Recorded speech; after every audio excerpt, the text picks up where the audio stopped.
जय मेहता का नाम शहर के सबसे बड़े बिजनेसमैनों में आता था। नंदिनी को किसी बात की कमी नहीं थी। वो जो चाहती जब चाहती उसे मिल जाता, चाहे वो महंगी से महंगी ड्रेस हो या बड़े ब्रांड के जूते। सारी चीजें नंदिनी को आसानी से मिल जाने के कारण वो धीरे धीरे बहुत घमंडी हो गई। उसे अपने आगे सभी छोटे दिखाई देते। एक सुबह की बात है, नंदिनी बिस्तर पर सोई हुई थी। उसकी नौकरानी उसके कमरे में झाड़ू लगा रही थी। झाड़ू लगाते लगाते वो कमरे की खिड़की का पर्दा हटाती है। अचानक से सूरज की रोशनी नंदिनी की आंखों पर पड़ती है। कौन बदतमीज है ये? दिखाई नहीं देता मैं सोई हुई हूँ। माफ करिए मैडम, मैं अभी पर्दा लगा देती हूँ। तुम्हारे जैसे नौकर कुत्ते की दुम की तरह होते हैं। अरे कितनी बार समझाया 10 बजे के पहले मेरे कमरे में कोई ना आए। नंदिनी अपनी नौकरानी पर गुस्सा कर ही रही थी कि उसके कमरे में उसके मम्मी और पापा आ गए। अरे नंदिनी, उसकी कोई गलती नहीं है। मैंने ही उसे कहा था इस कमरे में आने को। क्या पापा, आप भी सुबह सुबह जगा दिया। 10 बज गए बेटा।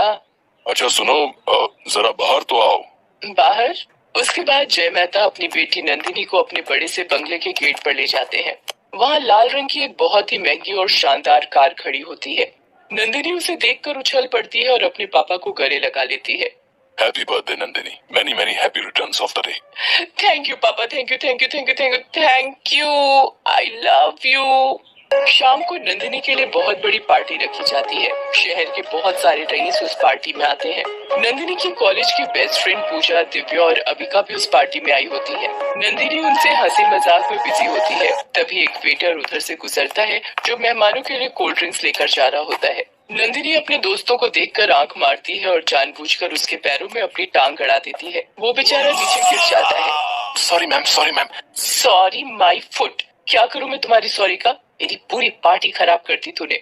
मैं अभी साफ कर देता हूँ मैम। तुम साफ नहीं करोगे तो क्या मैं करूंगी स्टूपिड। वेटर चला गया। उसके बाद नंदिनी और उसकी सहेलियां जोर जोर से हंसने लगी। तेरा भी जवाब नहीं नंदिनी, उस बेचारे की गलती तो थी नहीं, लेकिन तूने तो उसे ये अरे तूने देखा नहीं कैसे चौड़ा होकर मेरे सामने से गुजर रहा था? 1 सेकंड में जमीन पर ला दिया। ये गरीब लोग जमीन के लायक ही हैं, इन्हें सिर पर नहीं चढ़ाना चाहिए। अपने घमंड में चोर नंदिनी किसी के साथ भी बदतमीजी करती। उसे जो मन होता वो कहती। उसके सामने अगर कोई उसका विरोध करता तो जब तक वो उसे सबक नहीं सिखा देती उसे चैन नहीं मिलता। एक दिन जब वो अपनी सहेलियों के साथ कॉलेज की कैंटीन में बैठी लंच कर रही थी, तभी उसकी नजर सहमी सहमी सी एक लड़की पर पड़ी जिसने बहुत ही साधारण कपड़े पहन रखे थे। उसने उसे देखा तो उसे इशारे से बुलाया। वो लड़की उसके पास आई। ए लड़की, तुझे दिख नहीं रहा कि ये टेबल कितनी गंदी हो गई? तुम पोछा क्यों नहीं मारती? पोछा? बहरी है क्या? पोछा ही कहा मैंने। वो लड़की पोछे का कपड़ा उठाकर उसकी टेबल पर पोछा मारने लगती है। जरा ठीक से लगा, ये क्या काम चोरी कर रही है? पहले तुझे नहीं देखा यहाँ, तुझे नया नया रखा है क्या? जी मैं यहाँ आप लोगों की तरह ही स्टूडेंट हूँ। मेरा नाम हेमा है। स्टूडेंट और ऐसी? ये कॉलेज वाले आजकल भिखारियों को भी एडमिशन देने लगे हैं क्या? नंदिनी की बातों का हेमा ने कोई जवाब नहीं दिया और वो वहाँ से चली गई। हेमा पढ़ने लिखने में बहुत ही तेज थी। स्कॉलरशिप मिलने के कारण ही उसका एडमिशन इतने अच्छे कॉलेज में हुआ।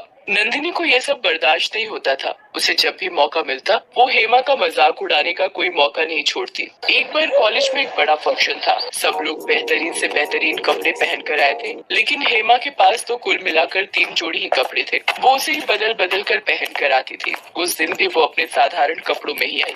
ओह माय गॉड नंदिनी, तुम्हारी ड्रेस तो शानदार लग रही है और तुम्हारे इस नेकलेस के क्या कहने। 2.5 लाख का है ये नेकलेस। कल ही लिया है। तभी नंदिनी की नजर हेमा पर जाती है। लो आ गई बहन जी। यार इन लोगों को जरा भी दिमाग नहीं है। इतना बड़ा फंक्शन है, कितने लोग आए हैं और ये आ गई अपने वही मैले कुचैले कपड़ों में। इन लोगों के चलते कॉलेज की इज्जत भी खराब होती है, लेकिन इन्हें कौन कहे। छोड़ न यार, कीचड़ में पत्थर मारेगी तो छींटे खुद को ही पड़ेंगे। हेमा हर बार की तरह अपमान सहकर खामोशी से उन लोगों के पास से निकल गई। इस घटना के 3 दिन बाद की बात है। नंदिनी अपनी सहेलियों के साथ एक मॉल में शॉपिंग करने गई हुई थी। वहाँ सेल्स काउंटर पर उसे हेमा दिख गई। फिर क्या, उसको एक बार फिर से मौका मिल गया। अच्छा, ये बहन जी यहाँ काम करती है, चलो जरा कुछ शॉपिंग की जाए। नंदिनी अपने दोस्तों के साथ उसके काउंटर पर गई। सुनो, जरा कुछ लेटेस्ट डिजाइन की ड्रेस दिखाओ। दिखाती हूँ। दिखाती हूँ मैडम बोलो। क्या? जी दिखाती हूँ मैडम। हेमा नंदिनी को ड्रेस दिखाने लगी। तुम्हारा दिमाग खराब है क्या? ये क्या थर्ड क्लास की चीज दिखा रही हो? अरे मुझे ड्रेस अपने लिए लेना है, तेरे लिए नहीं। मैं तो बेस्ट चीज दिखा रही हूँ मैडम। ये बेस्ट है, इसे तुम बेस्ट कहती हो? इसे तो मेरी काम वाली भी ना पहने। आपको पसंद नहीं है तो मैं आपको कुछ और दिखा देती हूँ। हेमा नंदिनी को कुछ और कपड़े दिखाने लगी, लेकिन हर बार नंदिनी कपड़ों को देखकर मुंह बना लेती। हेमा का धैर्य भी अब जवाब दे रहा था, लेकिन ये तो उसका जॉब था, उसे अपमान का घूंट पीकर भी करना ही था, क्योंकि हेमा के कंधे पर ही उसके घर की जिम्मेदारी थी। उसके घर में उसकी माँ और एक छोटा भाई था। पिताजी तो कई साल पहले ही गुजर गए थे। घर का खर्च चलाने के लिए हेमा कॉलेज के बाद मॉल में काम करती।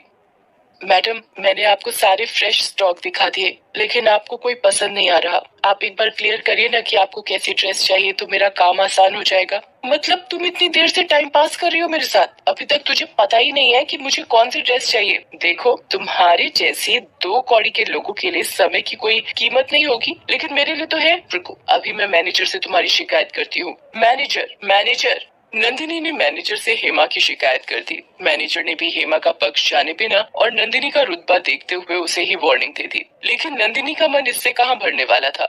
ऐसे लोगों पर वार्निंग का कोई असर नहीं होता है मैनेजर। इसे अभी और इसी वक्त नौकरी से निकाल दीजिए। हेमा लाख गिड़गिड़ाती रही, लेकिन नंदिनी के दबाव में मैनेजर ने उसकी एक न सुनी और उसे नौकरी से निकाल दिया। उसे समझ नहीं आ रहा था कि वो क्या करे क्या ना करे। वो बेचारी मॉल के बाहर जाकर चुपचाप रोने लगी। धीरे धीरे अंधेरा घिरने लगा था। हेमा को समझ नहीं आ रहा था कि वो घर जाकर अपनी माँ और भाई को क्या बताएगी। उसे नई नौकरी कब तक मिलेगी, ये सवाल भी बार बार उसके जहन में आ रहा था। अचानक उसे कुछ शोर सुनाई दिया। वो शोर की दिशा में गई तो उसने देखा कि कुछ बदमाश लड़के नंदिनी को छेड़ रहे हैं। एक लड़के ने उसे पीछे से पकड़ रखा है और दूसरा उसके मुंह पर सिगरेट का धुआं उड़ा रहा है।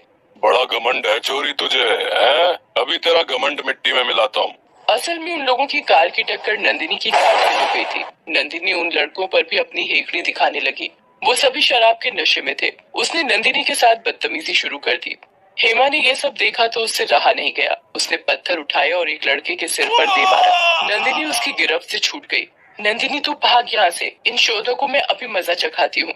हेमा ने बिना ये परवाह किए कि उसके साथ कुछ भी हो सकता है, वो उन लड़कों से भिड़ गई के बाल पकड़कर खींचने लगी। उन लड़कों ने हेमा को भी मारा, लेकिन वो तो घायल शेरनी की तरह हो गई थी। कुछ देर बाद उन लड़कों ने भी उसे जमीन पर पटक दिया। इस बीच नंदिनी ने अपने पापा को फोन किया। उसके पापा तुरंत ही पुलिस के साथ वहाँ पहुँच गए। उन सारे लड़कों को गिरफ्तार कर लिया गया। उनके जाने के बाद हेमा खुद से खड़ी होने की कोशिश करने लगी। तभी नंदिनी उसके पास गई और अपने हाथ का सहारा उसे दिया। माफी मांगने का तो मेरा मुंह नहीं है यार, लेकिन फिर भी मैं तेरे आगे हाथ जोड़ती हूँ। मुझे माफ कर दे हेमा। मैंने तेरे साथ कितना बुरा किया, हद से भी ज्यादा, लेकिन तू तो अलग ही मिट्टी की बनी है यार। कोई नहीं नंदिनी, मुझे तुझसे कोई गिला नहीं है। मैं इसलिए खुश हूँ कि मैं तेरे काम तो आई। इस घटना के बाद नंदिनी बिल्कुल बदल गई। आज नंदिनी और हेमा बहुत अच्छे दोस्त हैं। नंदिनी ने मॉल के मैनेजर से सारी असलियत बता दी। उसने उनसे भी माफी मांगी। हेमा आज भी वहाँ जॉब करते हुए अपनी पढ़ाई